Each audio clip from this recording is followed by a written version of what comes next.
अस्सलामुअलैकुम everyone, this is Gulzar Munawwar. Welcome to my YouTube channel. आज की इस वीडियो में हम बात करेंगे क्रॉस स्टॉकिंग के कॉन्सेप्ट के ऊपर। है क्या, होती किस तरह है, किस तरह हम इसको मज़ीद बेहतर बना सकते हैं, क्यों हम इसको इम्प्लीमेंट करते हैं, इस पे आज हम बात करेंगे। क्रॉस स्टॉकिंग के ऊपर बात करूँगा मैं आपसे बहुत कॉन्सेप्चुअल, बुकिश डेफिनेशन में आपको नहीं सुनाऊंगा। कॉन्सेप्ट पे बात करेंगे और किस तरह हम इसको बेटर कर सकते हैं। और आज के इस एडवांस टूर के अंदर सप्लाई चेन, लॉजिस्टिक्स और एडवांस वेयर हाउसिंग के अंदर क्रॉस स्टॉकिंग की बहुत इंपॉर्टेंस है। So let's begin the video.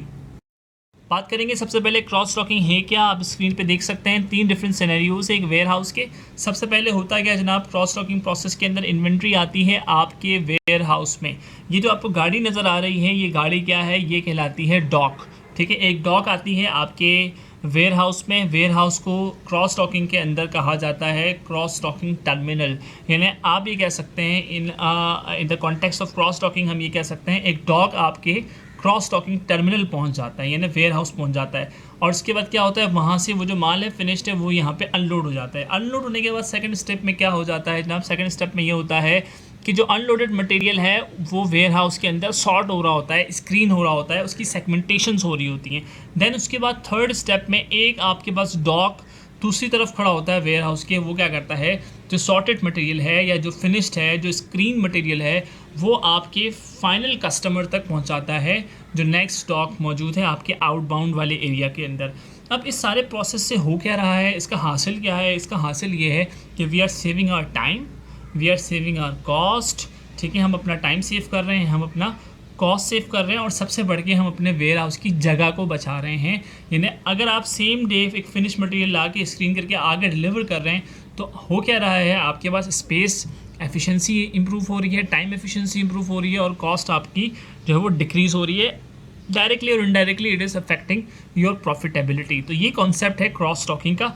अब हम बात करते हैं क्रॉस स्टॉकिंग की डेफिनेशन के ऊपर।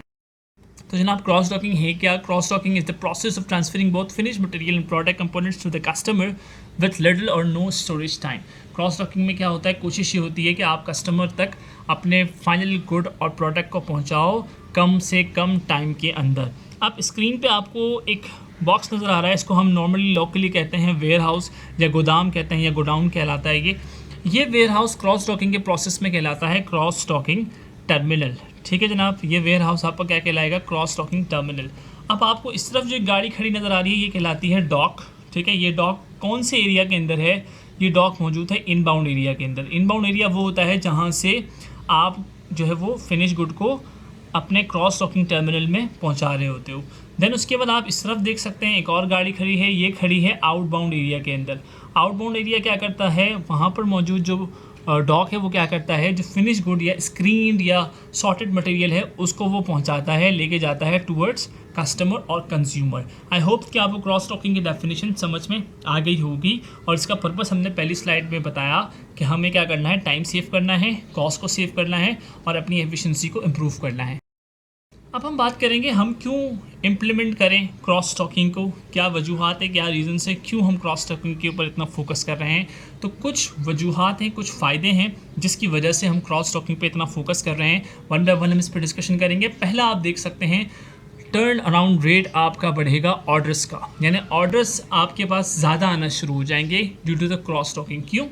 क्योंकि आप क्रॉस स्टॉकिंग के ज़रिए क्या कर रहे हो, अपने प्रोडक्ट्स को, अपने रॉ मटेरियल को, अपनी फिनिश गुड को तेज़ी से फास्टर अंदाज में आप क्या कर रहे हो, कस्टमर तक पहुंचा रहे हो। इससे क्या होता है, कस्टमर की सेटिस्फेक्शन लेवल इंक्रीज़ कर जाता है। ठीक है, इससे क्या होता है, आपकी प्रोडक्शन इंप्रूव हो जाती है।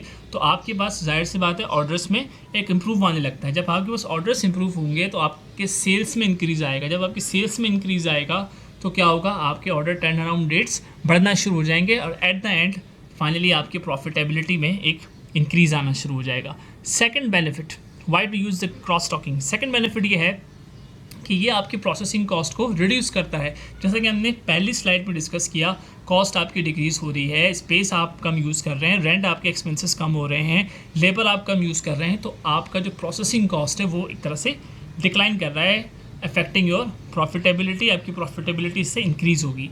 तीसरा अगर हम देखें तो it reduce your inventory holding cost, जिसको हम वेयर हाउस कॉस्ट भी कहते हैं, ये आपकी रिड्यूस होती है। क्यों? क्योंकि आप स्टोरेज के लिए स्पेस को कम से कम यूज़ कर रहे हो। जब आप स्पेस कम से कम यूज़ करेंगे यू विल हैव टू पे लेस एंड लेस रेंट, और इससे क्या होगा, आपके एक्सपेंसेस डिक्रीज़ होंगे। जब एक्सपेंसेस डिक्रीज़ होते हैं आपकी प्रॉफिटेबिलिटी इंक्रीज़ होती है। नेक्स्ट अगर हम बात करें, it increase the customer satisfaction. जैसा कि हमने डिस्कस किया, directly you are delivering to the customer on time. तो इसका क्या फ़ायदा है? इसका फ़ायदा ये है कि कस्टमर सेटिस्फाई ज़्यादा होता है। जब कस्टमर ज़्यादा सेटिस्फाई होता है तो वो फिर पे करने से नहीं घबराता। आप प्राइस नहीं रखें, उसकी सेटिस्फैक्शन अगर इम्प्रूव है तो वो आपको पे ऑफ करेगा। It increase your again the profitability. Last अगर हम बेनिफिट की बात करें, it reduce the material handling risk. सबसे ज़्यादा जो इंपॉर्टेंस है वो ये है कि मटेरियल हैंडलिंग का रिस्क ये डिक्लाइन करता है, क्योंकि आप एक चीज़ को होल्ड नहीं रखोगे। होल्ड रखने से क्या होता है? बारिश का ख़तरा होता है, कोई मौसमी तब्दीली आ सकती है, आग लगने का ख़तरा होता है, तो आपको प्रिकॉशंस लेने पड़ते हैं।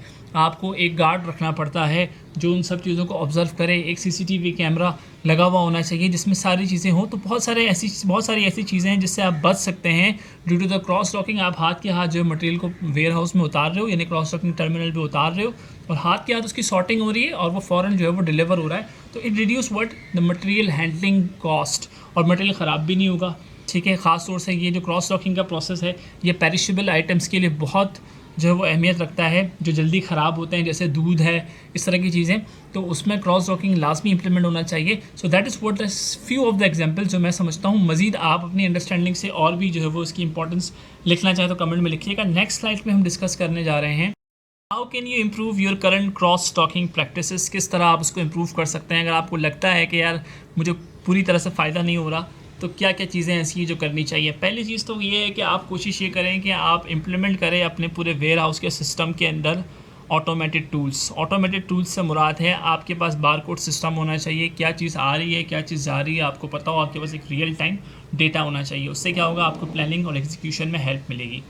सेकंड जो इंपॉर्टेंट चीज़ है वो है आपके पास एक ऐसा सिस्टम या एक ऐसा वेयर हाउस मैनेजमेंट का सॉफ्टवेयर होना चाहिए जो आपके तमाम एरियाज़ को कवर कर रहा हो। प्रोडक्शन से लेकर, रॉ मटेरियल से लेकर, इनबाउंड एरिया से लेकर, आउटबाउंड एरिया से लेकर आपके क्रॉस स्टॉकिंग टर्मिनल तक को ये कवर कर रहा हो, ताकि आपको आइडिया हो कि हो क्या रहा है, चल क्या रहा है। आपके पास जो प्रोडक्शन यूनिट है वो क्या कर रही है, आपके पास जो लॉजिस्टिक डिपार्टमेंट है वो क्या कर रहा है। तो इस सब के होने का फ़ायदा ये होगा कि आपके पास एक रियल टाइम डेटा होगा। Real time data will help you in taking your decision. आप डिसीजन ले सकेंगे बहुत आसानी के साथ। तीसरी सजेशन जो मेरी होगी वो ये है कि आप कोशिश ये करें कि जो आपकी फैसिलिटी का लेआउट है, यानी आपने जो लेआउट बनाया हुआ है अपने वेयर हाउस टर्मिनल का, उसको रिव्यू करें। आप उसको बार बार चेक करें कि यार ये जो मेरे पास क्रॉस डॉकिंग टर्मिनल है, क्या ये सही जगह पर है, क्या इसको यहाँ पर होना चाहिए या कहीं और होना चाहिए। ठीक है, आप अपने लेबर से रिव्यूज़ लें, आप अपने एक्सपर्ट्स जो आपके पास मैनेजर्स हैं उनसे आप रिव्यूज़ लें, आप एक्सपीरियंस लोगों को हायर करें। इससे क्या होगा, आपकी प्रोडक्शन फ़्लो के अंदर एक इम्प्रूवमेंट आएगा। ठीक है, और एक डिस्ट्रीब्यूशन चैनल के अंदर एक इम्प्रूवमेंट आएगा, जिससे आपकी जो सप्लाई चेन मैनेजमेंट है वो मज़ीद एफिशिएंट होगी। Fourth and very important cross talking practice that required you, कि आप अपनी फैसिलिटीज़ को कोशिश करें लोकेट करें अपने ट्रांसपोर्टेशन सिस्टम के करीब, यानी आपका वेयर हाउस या आपके जो क्रॉस डॉकिंग टर्मिनल है वो किसी ऐसे जगह पे होना चाहिए जहाँ पर इजीली डॉक्स आ सकें। डॉक्स से मुराद ट्रक्स या जो आपके हेवी मशीनरीज़ हैं जिसके थ्रू आप जो है वो अपनी चीज़ों को सप्लाई करते हैं। ट्रक वगैरह या बाइक्स वगैरह या जो भी आप चीज़ इस्तेमाल करते हैं, टूल यूज़ करते हैं, व्हीकल यूज़ करते हैं, वो वहाँ तक ईज़िली पहुँच सकें। तो इस चीज़ का बड़ा ख्याल रखना है ताकि आपकी क्रॉस स्टॉकिंग प्रैक्टिसेस मज़ीद इम्प्रूव हों।